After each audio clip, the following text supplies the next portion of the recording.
Goshamahal MLA Raja Singh BJP ఆయన రాజీనామా చేయటం జరిగింది. కారణం ఏంటంటే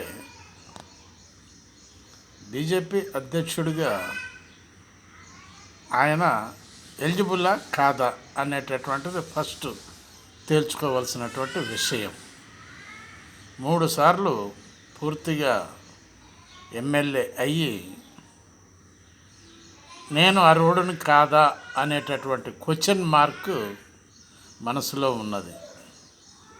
అది బీజేపీ నేతలు ఎందుకు గ్రహించటం లేదు అనేటటువంటిది ఆలోచించవలసిన విషయం. రాజాసింగ్ పనికిరాడా బీజేపీ అధ్యక్షుడిగా, లేదా అతని మీద ఏమైనా కేసులు ఉన్నాయా? పనికిరాని కేసులు ఏమైనా మర్డర్ కేసులు ఉన్నాయా?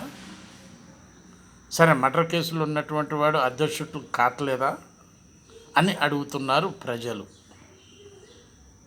ఒక్కసారి ఆలోచించండి ప్రజలారా. బివి ప్రసాద్, హైదరాబాద్.